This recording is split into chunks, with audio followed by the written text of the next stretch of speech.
Good morning, my friends. Actually, good afternoon if you're on the East Coast. Good morning if you're on Central Standard, Mountain, if you're on Pacific time, whatever it is. Welcome to another episode of the iCONVO podcast, where myself and my co-host Brad Korn, which I'll bring on screen momentarily, we are here to share wisdom, share knowledge, not just our own, but we're here to share the relationships that we have. As a matter of fact, we've got a program called the Relationship Revolution for Business.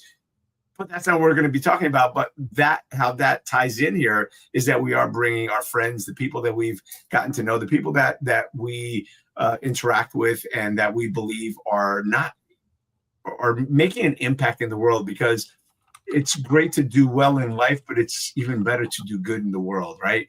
Not just to be not just to do the best you can with what you got.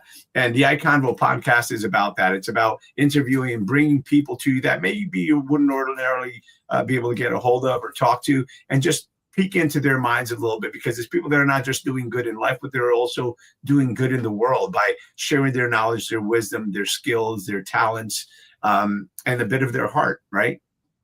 So today we have an incredible guest. If you're here, you're watching, you've seen the announcement. So without further ado, I am going to introduce my co-host, which is Brad Korn from Kansas City. He's just an incredible speaker. He's an author. He's a real estate broker, all around great human being. And then, of course, we have the one and only Glenn Morshower, the author, the speaker, the actor, I probably should have said first.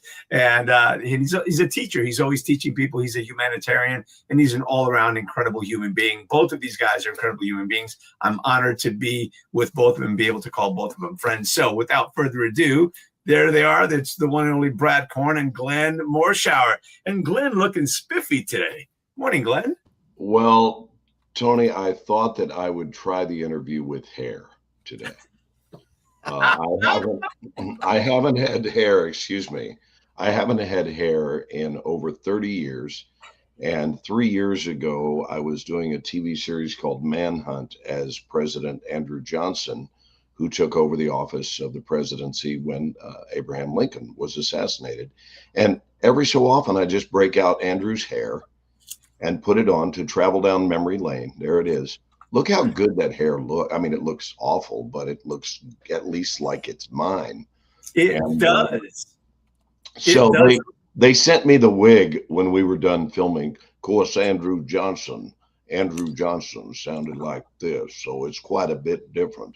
Anyway, I'll go ahead and go back to me, since it's me you booked. I'm glad to be here with you guys. But I'll tell you what, when you slapped that wig on, we were in the green room and you slapped it on without anything. You just kind of plopped it on, and obviously it was made to fit you, right? But you went from, it was amazing. So by the way, if you guys are just watching now, he did nothing to adjust it. He just grabbed it, put it on like a hat, and it looked awesome. But again, this is what he does. He's an incredible actor. He's been in, I don't know, like 27,000 movies or something. Well, maybe not that many, but it's been well over two. How many is it? 200 and what? I'm getting ready to start my 284th project in Nashville this week. Excuse me. And then I will go off to Vancouver in 2 weeks to do 285. So this is 51 years of film and TV, but we're mostly here to talk about whatever. I believe our topic today is whatever, isn't it? Well, it wasn't. I think I put something else, but I like the topic, whatever, because as we were speaking about before, we're completely unscripted. I don't live my life scripted. There's a certain point that you have to have organization and a bit of a script to go by, but my life is unscripted. And I think we can just use that word scripted to kind of hang on to and start and go from there, because so often people are living a scripted life. Right? They're living a scripted life, and that script is usually not written by them. I've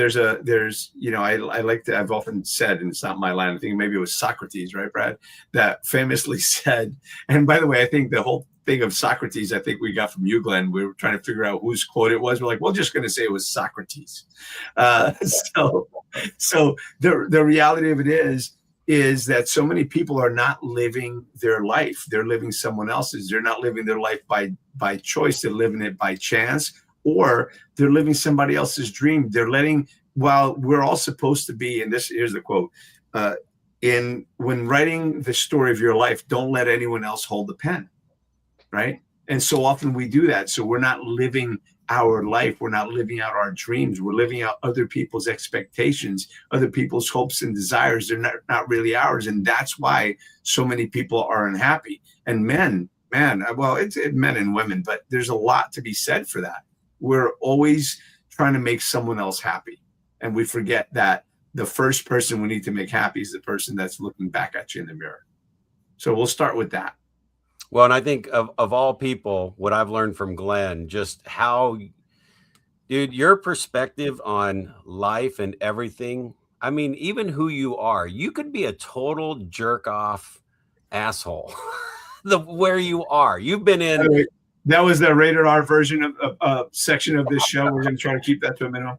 Sorry, but I mean, every time you speak and every time you talk about life and how things filter through you is so like genuine and down to earth. And I'm going to call it average Joe, because it is not that it's average information, but it's a realistic look at, man, if everybody lived their life that way, especially coming from you, I think it's just amazing that you would have the best life ever, a life by design. So, well, Glenn, before you answer that, I'm going to just say this. Not only is it not average, it's extraordinary. And I literally had this conversation with Glenn yesterday, and I'm going to give you the flowers again this morning, so to speak, Glenn. You know, when I first met Glenn, it was before Clubhouse. I met you with Eric, right? Mr. Awesome. Yes. And it was on a Zoom call. Eric Swanson, and it was on a Zoom call. And I was blown away. I'm like, holy crap, because usually what you get out of Hollywood is what you see on the award shows, and everybody's on their pulpit, talking about what's going on and things that, you know what I mean, things that don't really matter, but listening to you, as regular guy as you are, it's like Brad said, you have the position and the ability to do and say whatever you do. The depth of your knowledge, wisdom, and soul captivated me. And still today, I am no less captivated than I was that day. Every time I hear you speak, it's incredible. And by the way, I'm not kissing his ass. I don't really do that to people, but he is an exceptional human being. And I think it's even more exceptional because of where you've been living, so to speak, in Hollywood. You're an exception to the rule, to say the least. So honored again to have you here, brother. With that, please respond. Sorry to cut off. I'm grateful to be here, both here on the show and frankly on the planet. And I think that's got everything to do with what informs my approach to life is an overall feeling of being here on assignment. Most everybody that I've known throughout my life sees life as a gift. I'm not under energized today. I've just been under the weather, as you know, Tony, most of the week, and I'm just now getting back. So I'm, if I sound a little out of it, it's only because I am a little out of it, but thankfully, like I said, on the mend. But I have my whole life felt like not only was this a gift, which seems to be most everybody thinks of life as a gift. I'm sure there are those that don't. Maybe some see life as punishment. I don't know, but most people see it as a gift. I see it as a gift and also an assignment. And it is that aspect of my perspective on life that keeps me on point, because I've got work to do. And I will be turning in that work, not only at the end of my life, but at the end of each day during my life, in rehearsal for the great big turn in of the work at the end of life. And I personally believe that work does matter. There are a lot of people that will tell you, it's not about the work. It's absolutely about the work. Otherwise, I don't know why we're here. There are things to be done with our precious, unrepeatable time. And, as far as being an actor, I just discovered as a kid that it was a sandbox that I really enjoyed playing in, one, and that I was good at it. And that's not being boastful. That's simply recognizing your own skill set, that boy, you really belong in these waters. You really belong because you're able to reach other people and really facilitate them feeling things that in many instances they've never felt, or they have somehow resisted the urge to feel, especially things like tears. And we have this nonsensical garbage that we were raised with that appeared in the form of the phrase, real men don't cry. I don't know what moron thought that up, but that would suggest, if men were not supposed to cry, that would suggest that tear ducts were accidentally installed in men. Oops, sorry, didn't mean to do it, only meant to put those in women, but I wasn't paying attention and I slipped up and I put them into men as well. It's an absurd concept. So clearly we have tear ducts in order to utilize them, and the resistance of that which is the epicenter of what causes us problems in life anyway. So we have these beautiful gifts, these beautiful awarenesses that we can be made privy to and use them to our benefit, and certainly to the benefit of the world, or we can practice the art of resistance and watch life implode. I have been working on this idea of synchronistic living since I was 14. That was 52 years ago. And I enjoy my life immeasurably. And I'm just honored to be here. And we've got a lot of ground to cover. So let's rock and roll, baby. I love it, man. I love it. And again, just the authenticity behind it all is where the gold lies. And again, we're all happy to I'm so glad that that you did what you did, because there's so much incredible learning that that you share with people. And again, I've even been on some of your acting classes that you put on, and just, again, I can't say enough about you. But so what do you think, Brad? What's your thoughts on something? Here's my question, Glenn. So we know, like, in the world today, there's a lot of struggles and a lot of things going on and a lot of crap that's happening. And what do you see from that perspective?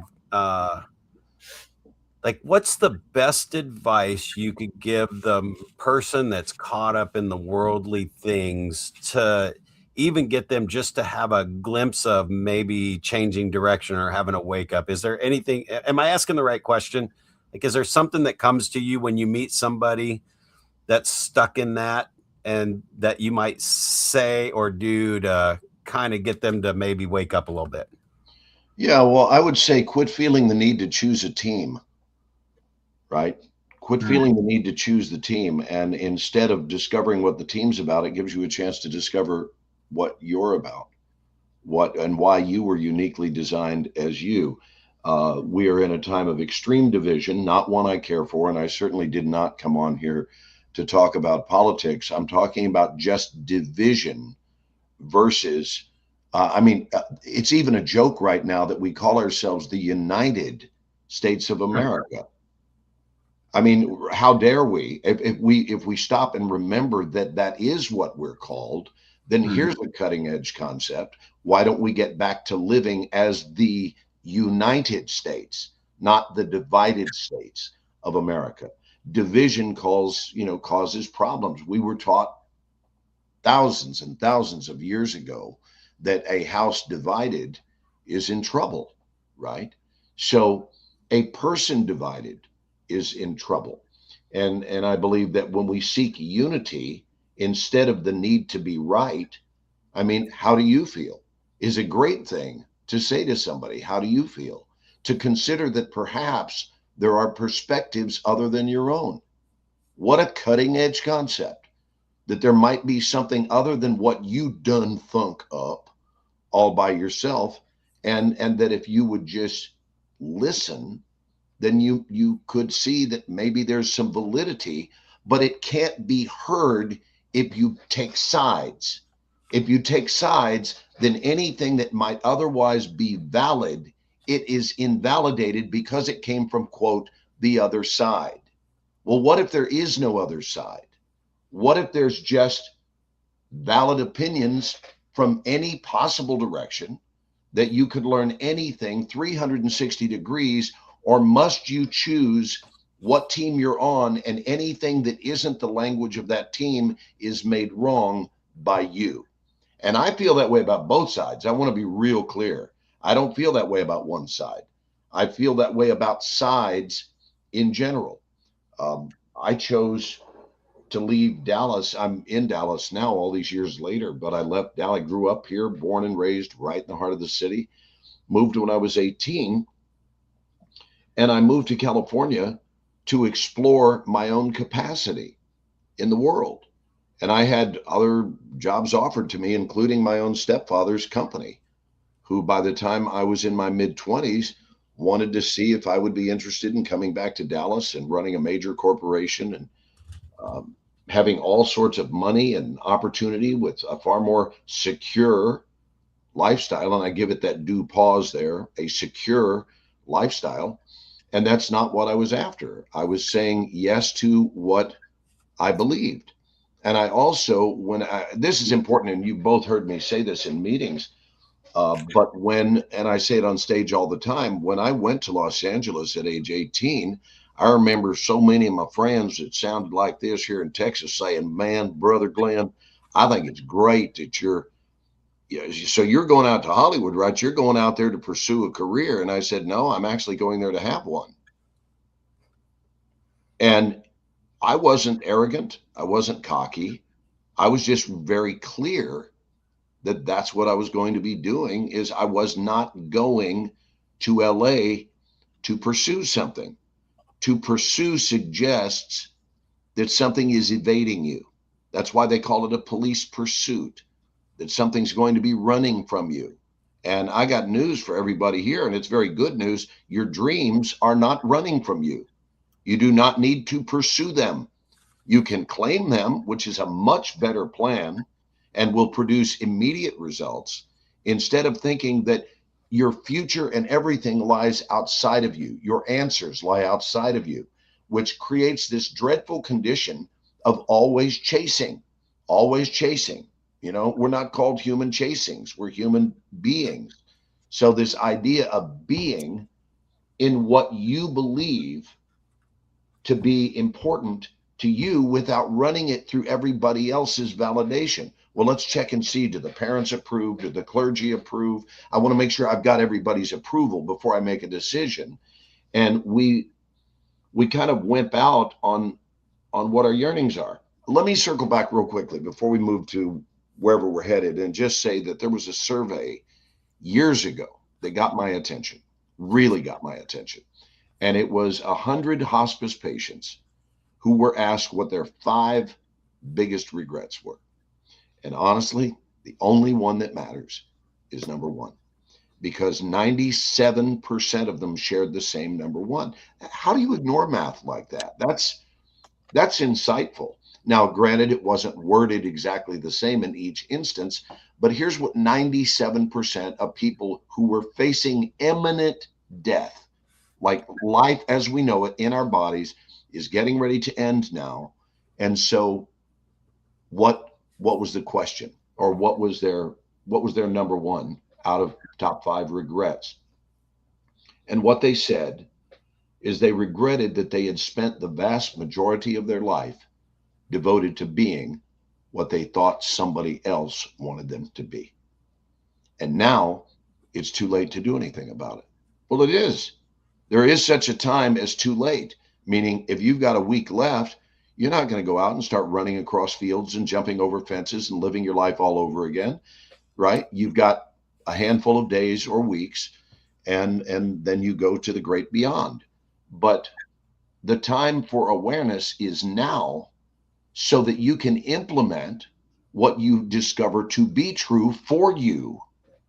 And implementation is the key, because a lot of knowledge unimplemented is largely worthless, right? You can intellectualize life till the cows come home, but if you're not implementing that, I would question what worth that is to you. So I enjoy the art of implementation. I enjoy helping others by facilitating implementation. And this needs to be a 10-hour show is all I can tell you. I got to be honest with you. I was just thinking to myself, we've got an hour, but I'd love to have you come back like every couple of weeks because there's so much just in what you said there. I want to go back if I can. Number one, what you said before. Were you taking notes, Tony? Look at you. Oh, damn right I am. Look at you. Right. Well, I have to, but in fairness, if I don't, I lose my thought. And you and I have been in rooms where if I don't write it down, I lose my thought. So, and by the way, the reason I didn't respond the first time and I passed it to Brad is because I hadn't written a note, right? And I had a thought and it fell out of me. So two things. Number one, I do I've been a guest on Sid McNary's show, which is also a mutual friend of ours. Yeah. And he's been doing a show about a men's group. So I've been doing that for the last 4 Wednesdays.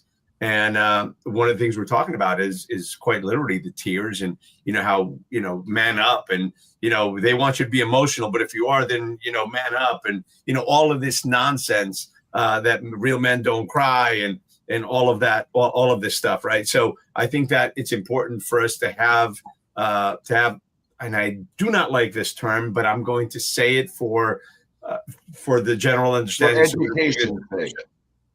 What's that? I said for education's sake, you're going to mention. For education's sake, I'm just going to say it this way: a safe space or a safe group of people to speak with, right? That vault, that person that you can speak with, cry with, do whatever you can. That isn't going to pull that out and shove it in your face at some point to make you look bad. Right. So I think that's an important thing.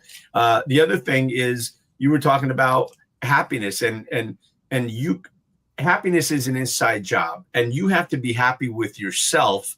You can't make anyone else happy if you're not happy. The rift that we have in society today is because people aren't happy themselves. They don't respect themselves. So if they don't respect themselves, how could they possibly respect someone else? And if they don't really like or love, never mind love themselves, if they don't like themselves, they're not going to be happy. They're not going to show up in the world as a ray of sunshine, right?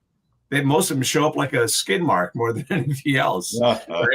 And so it's important. And on the political front, and again, not going political, it's, the people that are calling for tolerance are usually the most intolerant of all, which is what's kind of driving me crazy in a lot of those ways. And it's important to be able to have the dialogue and the importance of dialogue. And, on Clubhouse, we do our Thursday, Third Rail Thursdays where, it gets hairy and it gets uncomfortable.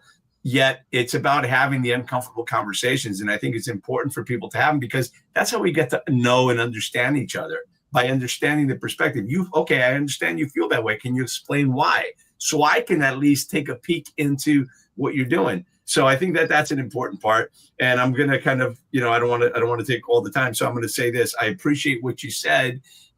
I'm not going to Hollywood to pursue a career. I'm going to Hollywood to have a career. And that is the ultimate visualization. That is the ultimate incantation. That is the ultimate speaking your future into reality. Tony, it changed my life.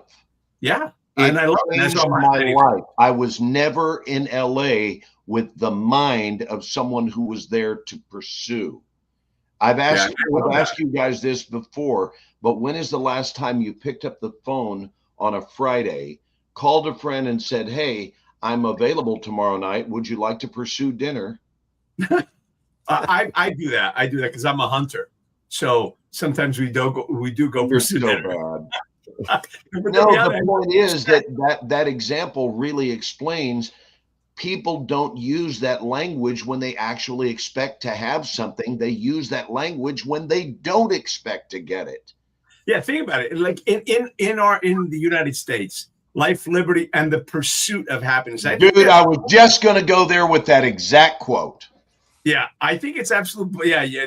Be my guest. I love this. So, think about being in pursuit. If I'm in pursuit as a hunter, if I'm in pursuit of something, that means I don't have it. I'm forever chasing it. It's probably going to get away unless I'm really good at it and faster. So it's not about the pursuit of happiness. It's being happy in the pursuit of whatever you're doing. Right? So go back and say the whole sentence there. Go back to that and the pursuit of happiness. Let's examine that quote. Go ahead. Life, liberty, and the pursuit of happiness. Okay, but there's a full sentence, right? about basically what we're entitled to. Yeah. Right. Right. So isn't it interesting that life, according to that, happens without pursuit? Liberty, once again, happens without pursuit. But when it comes to happiness, we don't get to just have that. We have to chase that one down. It's nonsense. And what they needed was someone there who went, guys, that's pretty good. Or gals, I don't know who was all there at the time, but whoever just came up with this, I got to say, it's pretty good. Seriously needs a rewrite before we release it into the public. Somebody should have been there to understand that why isn't happiness, why do we see it as not equally as havable? In my workshop, I teach what is called estimated havability, which is anytime you look at something and you immediately and even consciously and more often than not, unconsciously estimate its havability. People do this in dating all the time. Somebody looks and goes, oh, she's hot, but I don't know. I've never had much luck with a 9 or a 10. I'm just giving you an example where someone looks and they are running this code of havability. I could have that, or somebody's dream life. They look and they go, man, I love that. I love that. I want that, but I don't really.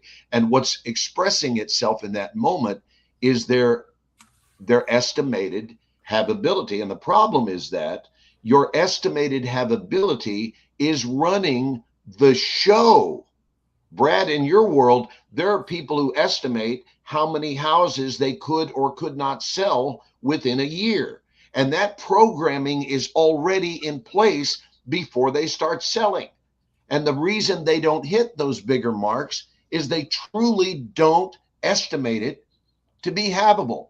They hope it, they wish it, they want it, but they don't see it as havable. So what is the difference between a Brad Korn and one of these folks? Answer, estimated havability. You see those things as entirely havable.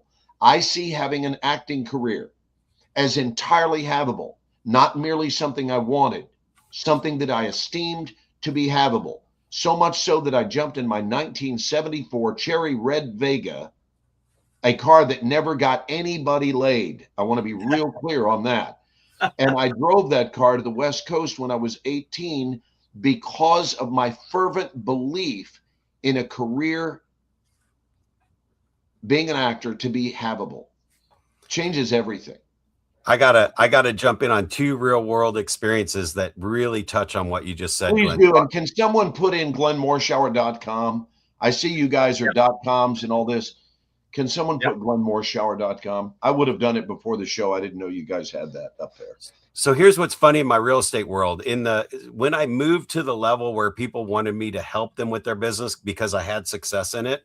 Sure. It is so funny, like super successful agents, like uber more successful than I ever was at that time, would set their goal to do a 5 or a 10% increase over last year.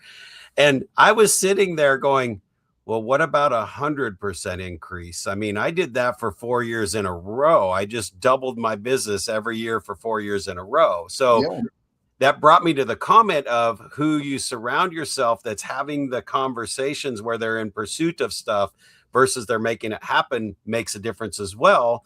Because in that instance, I just started going to hang out with agents that were selling 300, 500 homes a year. And just the little bit I could remember to write down, like Tony was saying earlier, helped me get to 100 sales a year. But now the funnier story, I got to tell you this one. So all my life, I'm going to the bars with my buddies. And we're like the 3 guys standing over in the corner doing this, and I'm thinking, yeah, we're cool stuff. The time I went to the bar by myself, this was after I lost my wife after 20 years, and I was being interjected back into that world. I'd go with my buddies and we'd stand over there in the corner. But now I'm an old guy that's been divorced once and a widow, and I'm just doing this. The one time, I got to get out of the house and go do something, and nobody could go. I went by myself, and actually that's when I met my second wife. And all of a sudden I went, God, why am I hanging around these guys that are, I'm hanging around with the wrong people. I need to just go. I can meet whoever I want, whenever I want by myself. So maybe it's about who you hang around too, that you're more likely to get sucked back into that pursuit thinking if you're not aware of it after this conversation and making it part of your life to just have it. Yes. Well, we have to be more intentional, more mindful, more specific, and more selective when choosing our company. And it's important that I say this, guys, none of those are indicators of arrogance. None of them. They're just really a clear-cut map for understanding. Within metaphysics, there's a term for it. The term is called collective consciousness. So anytime you sign up to be a part of a team, you are agreeing to allow, if you will, to participate in a collective consciousness. So, for example, in the simplest display of collective consciousness, if Tony 90% of the time is an optimist, and he dares to go into business with someone who is optimistic 3 out of every 10 times we run into them, or a 30%er. Tony is a 90%er. Their company spirit automatically is set at 60%. That's the way collective consciousness works. So I love this. Go ahead. Now, I love this conversation because collective, when you said centralized living a little bit earlier, I love that too. Go ahead, Tony. Yeah, the collective consciousness is brilliant. That's kind of that mastermind. That's why we should all have a group of guys and a group of girls, a group of friends that we can speak to. And Napoleon Hill calls it his boardroom, right? It's that council of elders, whether they're living or dead, whether they're in person or not. So it's about becoming the average, because you do become the average of the people that you're around. If you're just talking about people that are forever chasing that next thing, then you're just a chaser. And by the way, I'm here to tell you, we've been misled our whole lives. You say, you chase your dreams. Bullshit. Stop chasing your dreams. Only losers chase their dreams. You need to hunt them down, catch them, and make them yours, man. We need to be hunters of our dreams. We need to go after what we want, not just be in pursuit. We need to be on the hunt, and we need to catch them and make them ours, right? And the one thing that we were talking about a minute ago, and you said, Brad, and I forget who exactly was saying it, where it's the fear of failure that keeps us from taking that action. It's the fear of failure or judgment of other people, and the loss. And the fear of failure ultimately ends up to the loss of love, the loss of connection, because you don't take that shot. You don't go to Hollywood for a career because you're afraid you're going to fail. So you never take that step in the first place. That's why they say that the cemetery is the richest place in the world, because it's, in there lies all the unwritten books, all the unfulfilled dreams, all the unwritten songs, and all the dreams that were squandered because, going back to the initial conversation, you're living in fear of judgment of other people. Here's the thing. People are going to judge you anyway. People will judge you anyway. So just live your life. Don't just chase your dreams. Don't just follow your dreams. Catch them. Go for them. Because sometimes the dream is just there and you don't grab it because you're afraid, what happens if I grab it? What happens if I get that success that I long for? And now it pulls me in that direction. It propels me forward, but now I leave the people that are behind me. So you sabotage and you don't take the shot because you maybe think that there's something better coming down the road. And God knows, as a hunter, I've done that. I'm like, oh, that's a really nice buck, but I'm going to see what else comes. And then nothing else comes in. I get no trophy, right? Not that I'm not a trophy hunter, by the way, but sometimes it's that fear of what happens, and we self-sabotage at times because we're afraid of losing what we have. And sometimes we're afraid, and I'm going to give you guys a visual. My mind is just blowing up all over the place, but I'm going to give you a visual that I saw many times over the last couple of years. And it doesn't matter what you believe in, your faith, what have you. This was an image of like a picture, a cartoon of Jesus Christ in front of a little girl. And Jesus has his hand out, and all you see is the front of him. He's had his hand out, and the little girl's got this little teddy bear. She's holding. She like doesn't want to give it up. But then the next scene, is you see that person, that figure holding a huge teddy bear behind his back. All he's going to do is exchange it, the little teddy bear, for the big one. But she's so afraid of letting go of what she knows and what she has, she's not willing to let go and experience what may come, right? So I think that at times people don't really go for it. They don't take the shot out of fear of losing what they have because, quote unquote, the devil you know is better than the devil you don't. Question is it? I don't know that it is. So I know I just opened up a lot of Glenn, in respect of your time, because I know I want you. I have nowhere to be, dude. I'm all yours. Yeah, I just want to pull all this together, and I want to throw one more example on the table, and then I want you to kind of pull us all together and leave us with your thoughts and your wisdom and all that. When we're talking about, is this not a 6-hour show? I thought it was. Tony mentioned to me it would be somewhere between 6 and 7 hours. Well, I was not in pursuit of a Friday where I had 6 appointments today selling a ton of houses. I actually wished it and made it happen, and it's a real deal today for me.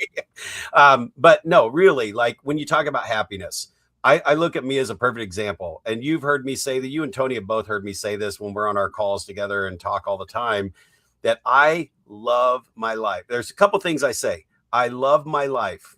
And I say, I'm probably the laziest realtor that sells 100 homes a year. And I say that jokingly because I love my life. And yet, even like today being a full schedule, I've got goosebumps today. It's like I'm a real estate agent today, like the real guy, like booked from now till the end of the day. And this is fun. And yet I didn't take anything away from I love my life, because that's a part of my life. And they're not separate. Yeah. And I love sitting in the chair and having tea with my wife at night. I love going down and getting on the boat. And here's what I want to say about all that. Loving my life.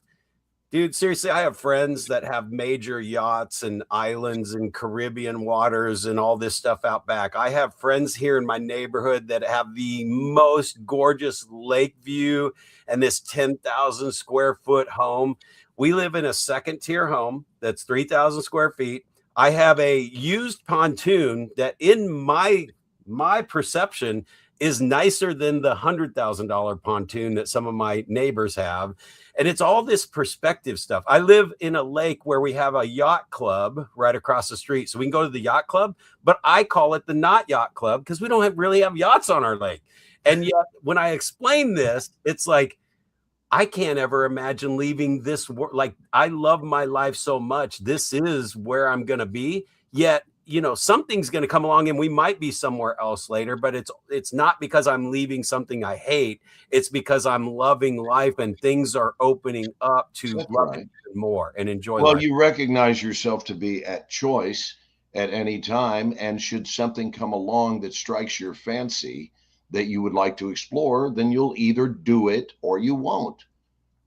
And knowing you'll probably do it, whatever it is. Hey, I want to tell you about, because we haven't covered this topic, the idea of being led by your whispers, right? Because whispers are such an important dimension to my life, that knowingness within, call it the voice of God, call it divine inspiration, call it a whisper. What you call it is irrelevant because it's common to all people. And interestingly enough, does not require belief in God. It's available to all people who believe, people who don't believe, doesn't matter. It doesn't play favorites. But what it does do is it shows up with increasing frequency when we validate it by listening to it. When we don't listen to it, we wind up going into a holding pattern where we could be partaking of its guidance, its wisdom, its understanding, all of it coming from the seemingly invisible realm. And when I get whispers, one, I value them. I respect them. I write them down. If they come in with some measure of urgency, then I act on them right here and now, without questioning them. But that's because I've cultivated a trusting relationship with those whispers. And the reason I brought this up is because every couple of years, I have an earth-shatteringly significant whisper that I now must go share with the world. And I've had a bunch. I'm going to only highlight two of them today. And the first one was that I heard in Atlanta. I'm talking about, when I say I heard, I don't mean on the radio, and I don't mean from a book or a sermon. I mean that I'm driving down Interstate 20 and something makes itself known to me.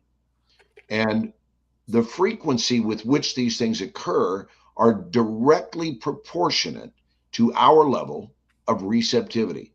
Pardon my speaking so clearly about it and really understanding what it does in the terms that it operates on. But basically, it is scanning, looking for its receptors in life, the people who will not resist its wisdom, but rather will become its echo, because they want to be playing the role of facilitator, or I even love the term vessel, to be a vessel through which much love and goodness travels.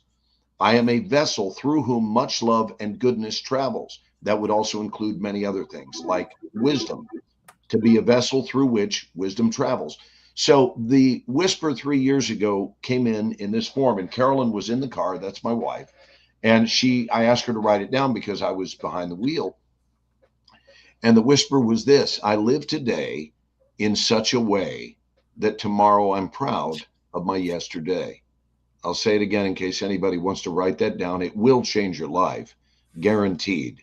I live today in such a way that tomorrow I'm proud of my yesterday.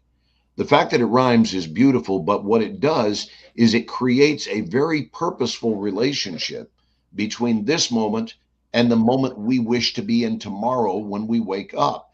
It's important that I not only be proud of the man I am today, but also in hindsight, when I wake up tomorrow, I want to be building on today's choices.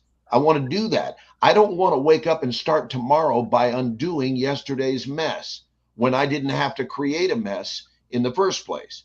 If I'd been a more awakened human being, I could have avoided stepping in that mud puddle, or being a part of that disaster, or saying yes to that futureless circumstance, or that emotional cul-de-sac. I could have done that. And so that relationship between today and tomorrow is huge for successful people. I got another one this week that was of that ilk, that magnitude. I live today in such a way that tomorrow I'm proud of my yesterday. And it came in this week, and I taught it immediately, spoke it to my students. And here is what, oh, that's sweet that you wrote that down, Tony. Thank you.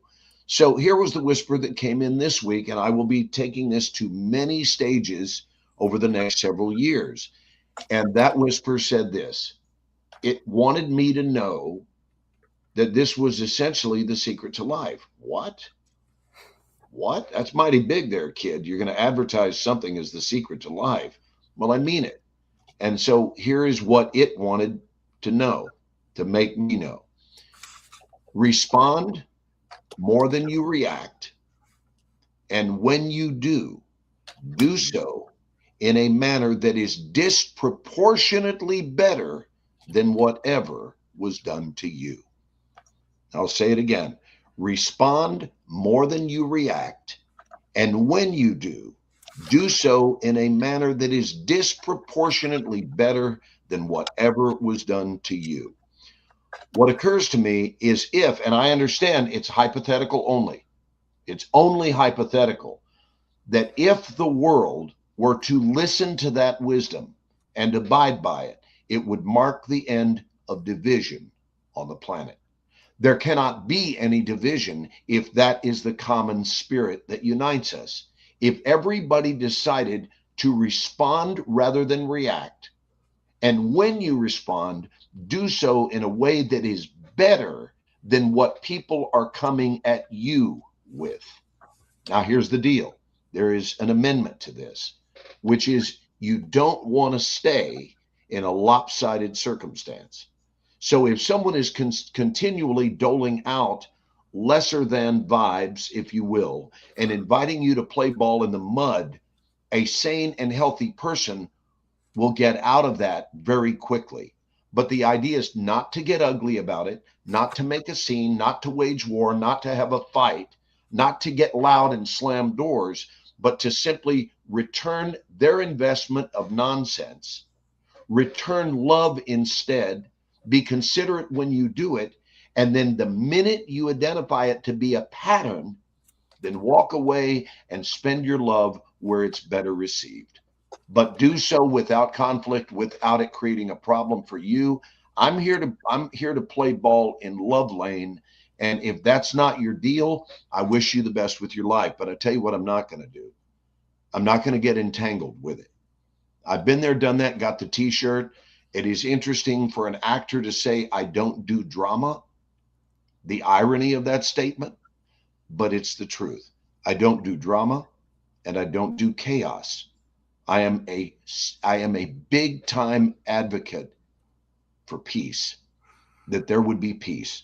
And if the price tag on any choice that I can make is the damage to my sense of personal peace, the answer is going to be no. Plain and simple.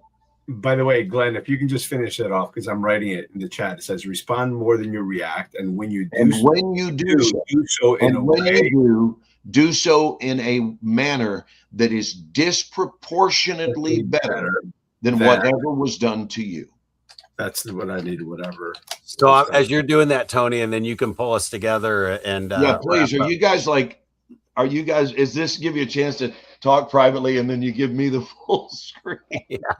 So I just want everybody to know you're listening today and you're hearing some good stuff. If you have now realized that you've been pursuing something and you want to change that, if acting was your pursuit and you really thought, man, I would love to act, GlennMorshower.com. Glenn does. I mean, he's invited us into when he said he has clients or what'd you call them? Students, right? Yeah, students of learning and acting. I mean, he is sharing the stuff that has put him in over 280 movies and shows and built the lifestyle that he has. And I know that's a big thing for a lot of people. They either want to be an astronaut or an actor or something like that. I don't know. I noticed that both. Well, okay. I was going to say, in real estate, we always say everybody wants to own both. He acted as an astronaut at some point. Yes. So you get to be all of it. And I in real estate, I always say everybody wants to own a bar at some point in their life. They want to be a bar owner or whatever. But anyway, you do have a class where you do help people walk through this and help them get better at that so it can change it from pursuit to whatever. You just got to go to his website and check out more information. And you are one of the best keynote speakers. You are the best keynote speaker I've ever been around. Brad, here's the deal, buddy. Here's the deal. Okay. The deal is I help people learn how to play as adults. There's a whole lot of people who say, "Hey, I'm too old to play," and the truth is, you've gotten old because you don't play. So I try to help people have fun and be able to access their inner child at the drop of a hat. Freaking love it. That's so good. That's so good. You know, I saw this morning, I'm drawing a blank right now. The guy from God Almighty that plays God, the African-American guy, his name is? Anybody? I'm drawing a blank on him. I don't know that I saw the movie. Yeah. Anyway, but what he said is he got this tip from Clint Eastwood. He's on a show and being interviewed, and he said, what's that tip you learned from Clint Eastwood? He's like, simple. I don't let the old man in. Don't let the old man in. Yeah. Stay young, because youth is obviously, there's a great saying, it's so true. Youth is wasted on the young. This is true. However, you can choose to be young at heart and to be young-minded and everything else. But I don't want to get too far away from this, even though we're going to be wrapping up here soon, and it's way too soon. Honestly, next time we do this, we probably will go for a 3-4 hour marathon. That's to come. Matter of fact, that might actually be something we do in person, which would be really freaking awesome.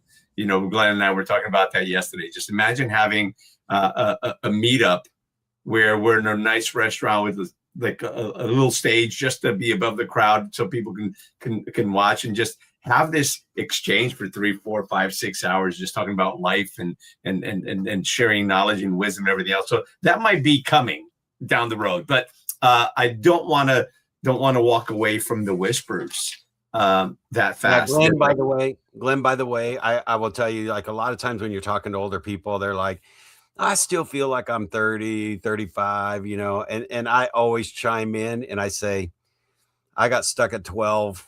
I have flamethrowers. I do crazy stuff. I got stuck at 12 and I'm happy with 12. I love being 12. And with being 12, I must say, I think my mom's yelling at me. I've not cleaned my room up today. So guys, I got to jump out and go clean my room. Before you leave, Brad, and I'm going to wrap up with you then, Glenn, after when Brad leaves, I want to say that, Brad, what you described before is exactly what we're talking about. And we've all heard this expression, and a lot of people don't really stop to understand what it means because they're not stopping to listen to the whispers. And you live your life in such a way that, to borrow your proud of yesterday, right? As Glenn said, by the way, love that phrase. It's because we've all heard that it is not the destination. It is all about the journey, because the destination is the same. It's all in a freaking pine box or in an urn if we're lucky, and we aren't just left somewhere to freaking rot, right? So it is about it's not about destination. It's about the journey and enjoying the ride as much as you possibly can. Now, I will put a caveat on this because I say this often, is that the furthest journey that most people will ever take, what do you think that is, Glenn? The furthest journey? And I think Brad knows the answer. So go ahead. I would rather just listen and not play the guessing game. Honestly, it's anywhere between 14 and 18 inches, depending on your size, your stature. It's from your brain to your heart, because most people are disconnected, which is why they can't appreciate life at that level. And Brad, drop off at any time, even though I'm saying this to you and for you, but you've heard it before.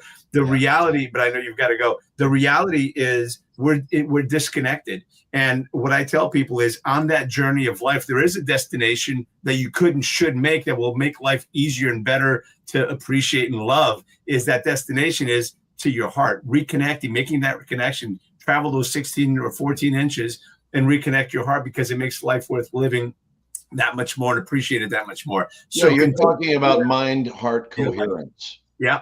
The heart math and all of that. It is really about that, because most people are disconnected. They feel disconnected themselves. And I often say that you can only accept love as deeply as you love yourself.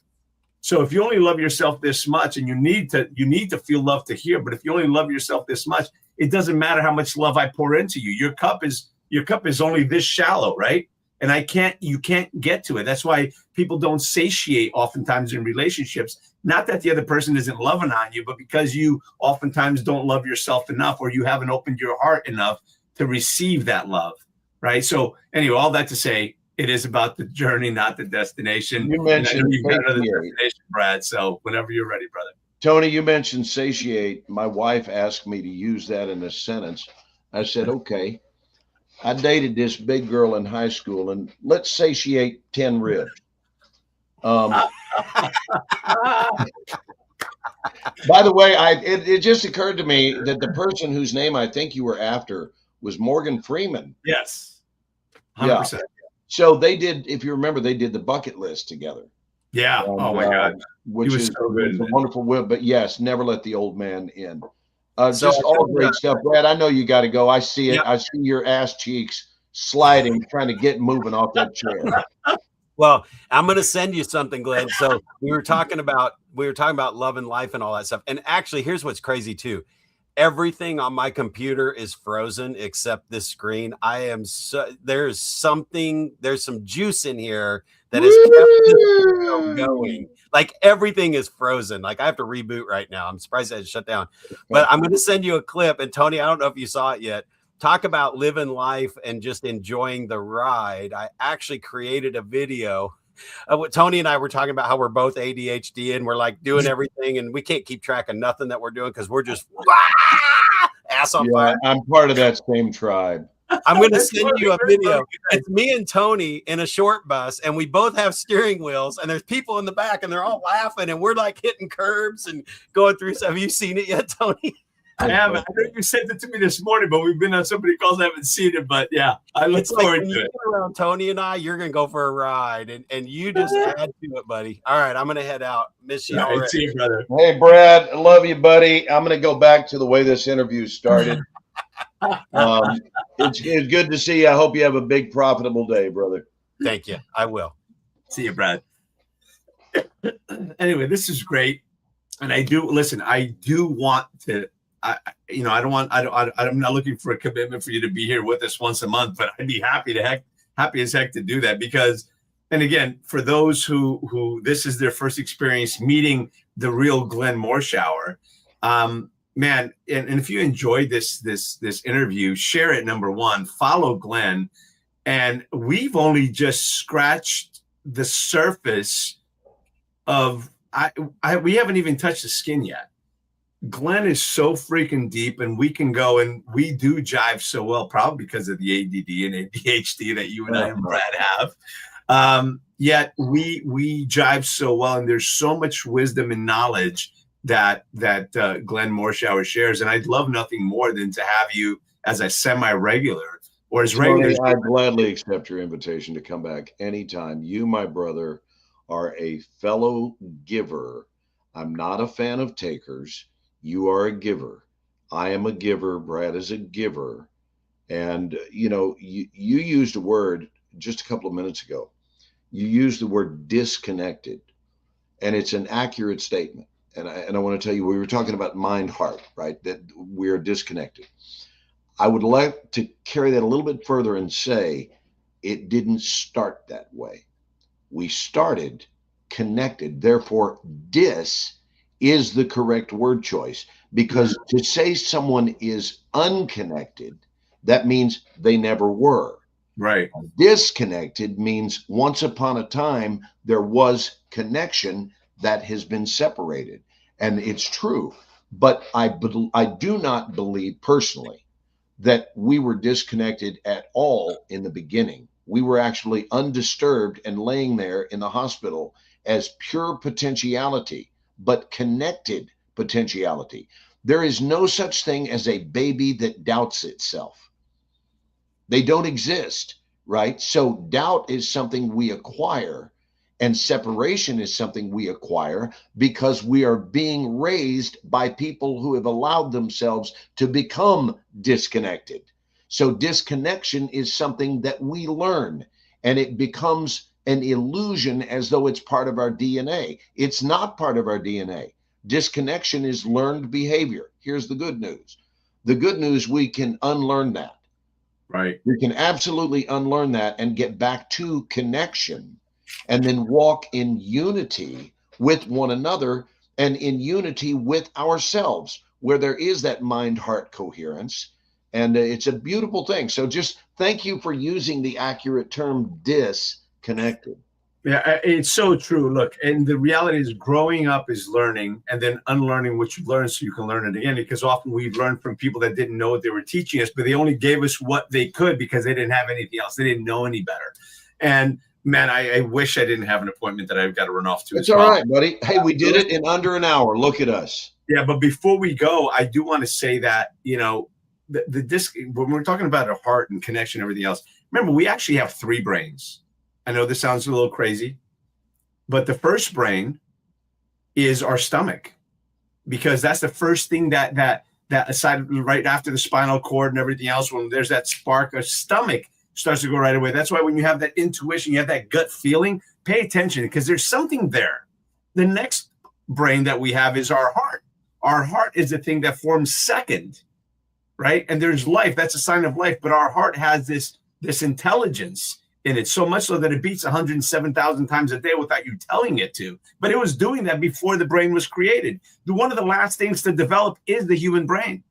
So we consider that the brain, but there's another smaller brain here, and the original brain is your stomach. That's why when you have that gut feeling, yes, it's a real thing. And I happen to think, as you do, that those whispers is that gut feeling. It is the divine connecting us, is the universe communicating us. It is our guardian angel communicating with us, and there's that gut feeling, there's that uneasiness, which, by the way, I will tell everyone that's listening to this, do not ignore that gut feeling, especially if you have a bad feeling about something.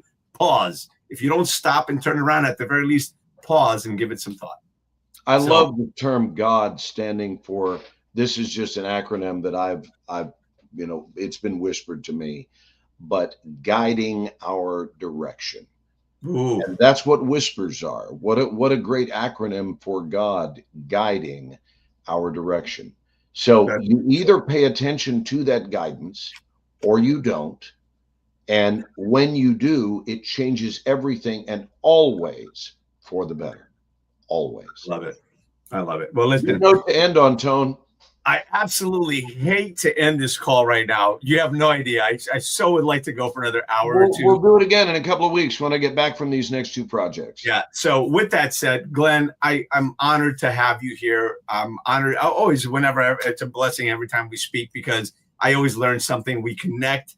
There's sparks. There's the whispers, and I've been talking about the whispers ever since I heard you share it 3-4 years ago, and it rocked me. So I talk about the whispers all the time. Right. Brother, I learn a lot from you.